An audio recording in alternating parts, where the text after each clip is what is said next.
গরমের দুপুরে মুখের স্বাদ বদল করার জন্য বানিয়ে নিন আমার আজকের এই নিরামিষ একদম হালকা পাতলা ঢ্যাঁড়সের রেসিপিটা। এটা আমি বানিয়েছি কাঁচা আম আর বেসন দিয়ে। ভীষণ সুস্বাদু হয়, আর কাঁচা আম দেওয়ার জন্য এর গন্ধটা কিন্তু অপূর্ব হয়, সেটা নিশ্চয়ই বুঝতে পারছেন। আর কিভাবে আমি কাঁচা আম আর বেসনটা ব্যবহার করেছি এই রান্নাতে, সেটা দেখার জন্য আমার সাথে পুরোটা থাকুন, আমিও রান্নাটা করে ফেলি। নমস্কার, কাকলিস কুকিং হাবের নতুন একটি ভিডিওতে আপনাদের সবাইকে আবারও স্বাগত।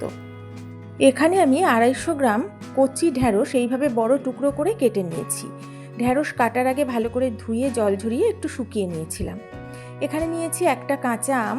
আজ রান্নাটা আমি কাঁচা আম দিয়ে করব, তবে পুরো আমটা কিন্তু লাগবে না, এর থেকে সামান্যই নেব। এখন আম ভালো করে ধুয়ে খোসা ছাড়িয়ে কেটে নেব। আমটা কাটার পরে আমি ঠিক এইভাবে বড় বড় 4টে টুকরো নিয়েছি। যতটা ঢ্যাঁড়স নেবেন সেই পরিমাণ বুঝে নেবেন, তা না হলে কিন্তু টক বেশি হয়ে যাবে। এবারে গ্যাস ওভেনে একটা কড়া বসিয়ে কড়াটা হালকা গরম হয়ে যাওয়ার পর আমি দিয়ে দিলাম 1 চা চামচ ভর্তি ভর্তি বেসন। গ্যাসের ফ্লেমটা লোতে রেখে এইভাবে সমানই নাড়াচাড়া করে বেসনটা আমি ভেজে নিচ্ছি। এখানে বেসন কিন্তু বেশি লাল করে ভাজবো না, আর এটা ভাজার সময় কিন্তু অবশ্যই সমানে নাড়তে হবে, তা না হলে এটা পুড়ে যেতে পারে। এইভাবে নাড়াচাড়া করতে করতে এটা কিন্তু ভাজা হয়েই গেছে, বেশ সুন্দর একটা মিষ্টি গন্ধ বেরোচ্ছে। তবে কালারটা দেখুন চেঞ্জ হয়নি। এটা আর বেশি ভাজবো না। এখন এই ভাজা বেসন আমি একটা পাত্রে তুলে রেখে দেব। ভাজা বেসনটা তুলে নেওয়ার পর ওই কড়াতেই আমি দিয়ে দিয়েছি 1.5 টেবিল চামচ মতো সর্ষের তেল। হাই ফ্লেমে তেলটা গরম করে নিচ্ছি, আর কড়ার গায়ে একটু ভালো করে মাখিয়ে নিলাম। এবারে কেটে রাখা ঢ্যাঁড়সগুলো এই গরম তেলের মধ্যে দিয়ে দিলাম।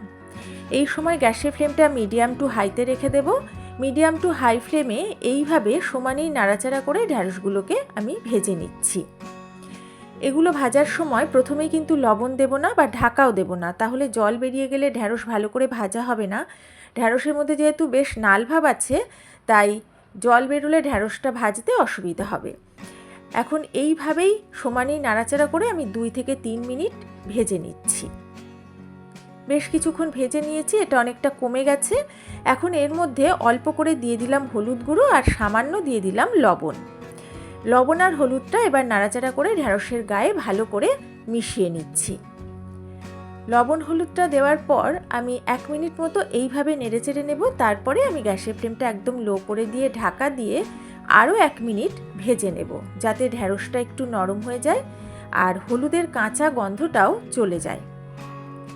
মিনিট খানেক ঢাকা দিয়ে আমি ভেজে নিলাম। দেখুন ঢ্যাঁড়সটা একটু কমেও গেছে।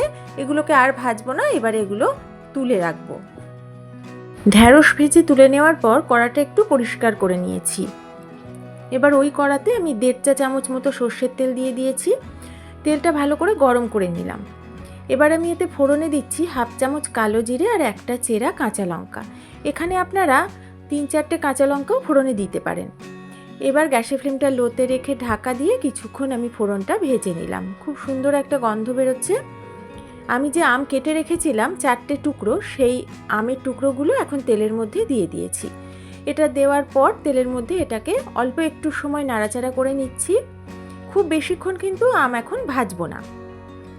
এটা একটু নেড়ে নেওয়ার পর এর মধ্যে আমি এবারে দিয়ে দেব 1/2 চামচ হলুদ গুঁড়ো, আর দেব 1 চা চামচ পরিমাণ জিরে গুঁড়ো। এবার আমি এর মধ্যে দিয়ে দেব খুব সামান্য একটু জল।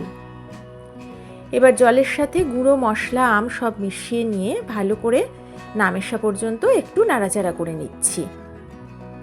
কিছুক্ষণ এইভাবে নেড়ে নেওয়ার পর গ্যাসের ফ্লেমটা লোতে রেখেই ঢাকা দিয়ে আমি আরও 1 থেকে 2 মিনিট মতো ভেজে নেব, যাতে মশলার কাঁচা গন্ধটাও চলে যায়, বেশ ভালোভাবে তেল বেরিয়ে যায়, আর তার সাথে সাথে আমটাও ভাজা হয়ে যায়।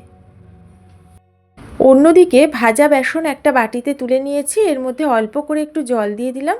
জলের সাথে বেসনটা আমি ভালো করে গুলে নিচ্ছি। ভাজা বেসনের গন্ধ কিন্তু খুব সুন্দর হয়। একদম স্মুথ করে আমি বেসনটা গুলে রেডি করে রাখছি। এদিকে মশলার সাথে আমটা কষাচ্ছিলাম, ঢাকাটা তুলে নিয়েছি।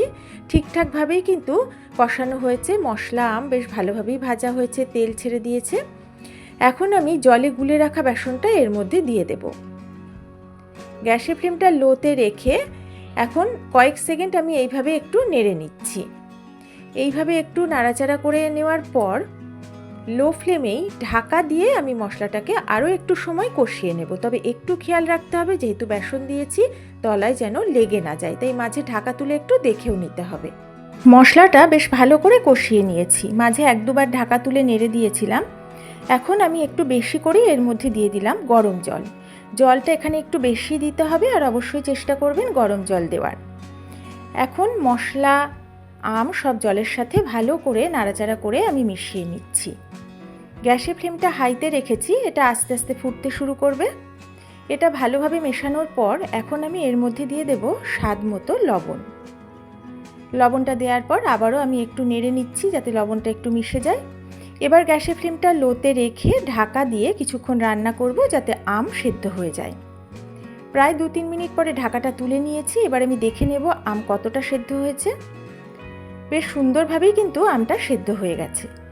এখন এর মধ্যে আমি ভেজে রাখা ঢ্যাঁড়সগুলো দিয়ে দিচ্ছি। আম সেদ্ধ হওয়ার পরে ঢ্যাঁড়সগুলো অ্যাড করবেন। ঢ্যাঁড়সগুলো ঝোলের সাথে একটু নাড়িয়ে মিশিয়ে দিচ্ছি। গ্যাসের ফ্লেমটা এখনও হাইতে আছে।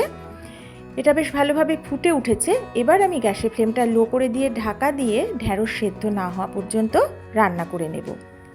2 থেকে 3 মিনিট আমি রান্না করে নিয়েছি। এখন ঢাকাটা তুলে আমি দেখে নিচ্ছি ঢ্যাঁড়স কিন্তু সেদ্ধ হয়ে গেছে, ঝোলটা অনেকটাই কমে গেছে। এবারে যেহেতু সব কিছু সেদ্ধ হয়ে গেছে আমি এর মধ্যে দিয়ে দিচ্ছি স্বাদ মতো চিনি। চিনিটা দিয়ে ভালো করে আমি মিশিয়ে নেব। যেহেতু আম আছে তাই এখানে কিন্তু মিষ্টি একটু দিতেই হবে, তা না হলে স্বাদের ব্যালেন্সটা হবে না। তবে অবশ্যই আপনারা কতটা টক খেতে পছন্দ করেন সেই বুঝে মিষ্টিটা অ্যাড করবেন। লবণ মিষ্টি ঝাল সবটাই কিন্তু আপনাদের স্বাদ অনুযায়ী দেবেন। হাই ফ্লেমে রেখেছিলাম, এটা ফুটে উঠেছে। মাঝে আমি লবণ মিষ্টিটা চেক করেও নিয়েছি। কিছুক্ষণ ফুটিয়ে নিয়েছি, গ্রেভিটা আরও একটু কমে গেছে। এই গ্রেভিটা কিন্তু রাখতে হবে। আর দেখতেই পাচ্ছেন আমগুলো সব গোটা গোটা আছে। আপনারা চাইলে আমগুলো ঘেঁটে মিশিয়েও দিতে পারেন। আমি অতটা টক চাই না বলে মেশালাম না। এবার রান্নাটা আমার কমপ্লিট, গ্যাসের ফ্লেম অফ করে দিলাম। এখন ঢাকা দিয়ে 2 মিনিট রেখে দেব। কাঁচা আম আর বেসন দিয়ে বানানো হালকা পাতলা নিরামিষ ঢ্যাঁড়সের টক ঝাল কারি গরমের দুপুরে ভাতের সাথে খেতে কিন্তু দুর্দান্ত লাগবে, আর এর গন্ধটাও অসাধারণ হয়। যেহেতু এতে আম দেওয়া আছে তাই এই রান্নার শেষে অন্য কোনো রকম মশলা কিন্তু আর ব্যবহার করা যাবে না।